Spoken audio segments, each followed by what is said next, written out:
learn more about what's planned for our islands. This is essentially a make or break time. Our Islands Are Sacred member Moniaka Dearo was one of the nearly 100 island residents who came out this weekend during the Navy's first open house and public hearing on the draft Supplemental Environmental Impact Statement at Okadu High School. Again, this process, this draft environmental impact statement wasn't prepared by people who know this island intimately. It wasn't written by people who have the island's best interest at heart.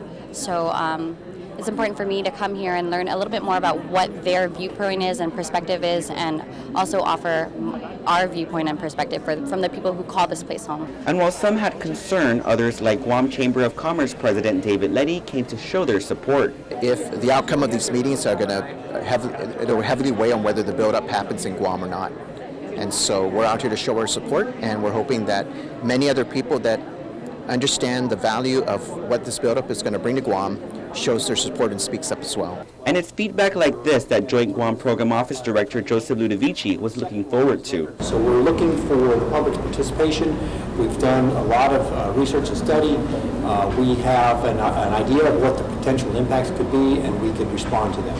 But this is important for us because we want to hear everything, and it's been helpful to us to this point to make sure we're including and considering comments from the public. The nearly 1,400-page document gives an overview of the proposals to construct and operate a cantonment and live fire training range complex to support the Marines' relocation from Okinawa to Guam. As reported, the preferred alternative for the firing range is at Northwest Field. Along with concerns on the SEIS, H.R. 4402 proposing a surface danger zone at Retidian has recently sparked controversy from lawmakers and landowners. Ludovici says the firing range would only impact about 12% of the overall refuge that is already available to the public. As for the impact the SDZ would have on historic and cultural sites, I understand that in the 100 acres that is still available and would remain available to the public, there's like 3 caves, and there's a number of other areas that might be part of the village that would be available even when we're firing. On the other part, I'm told there's 1 cave, and I don't know how many other sites. So I think it's only limited access during the period, but I don't think it would be damaged at all by the surface danger zones. He further reiterated that H.R. 4402 would simply remove a legal impediment for the preferred alternative, adding without it, the buildup could be delayed. But for Matthew Artero, who testified during the public hearing portion, he feels the documents don't look out for the people. A glaring problem with the SEIS is that it contains mitigation for negative impacts on the environment, animals, plants, and insects, but there is no mitigation for the future negative impacts on human beings. Insects are protected more than people. Others like Phil Sanchez with the Chamber's Armed Forces Committee says he supports the buildup and believes the latest document was put together through an intelligent and conscious effort in addressing the concerns of the people. For Jesse P. Castro, he says along with supporting the return of Retidian property to the original landowners, he still supports the buildup. My parents did not want to move from Retidian, but they moved because they felt it was for the benefit of the community of Guam. If that was not understood then, let it be understood now. That doesn't mean that we don't want our land back. We want our land back. But we also understand the importance of the military to the security of the Pacific.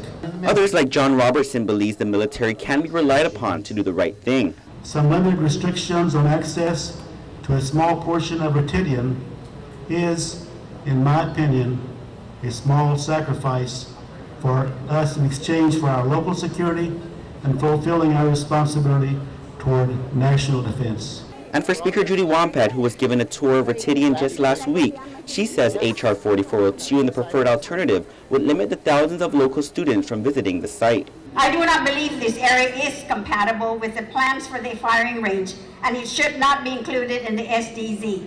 We have been made to believe that the use of these sites for training is a small sacrifice compared to the economic boom our island will experience from the buildup.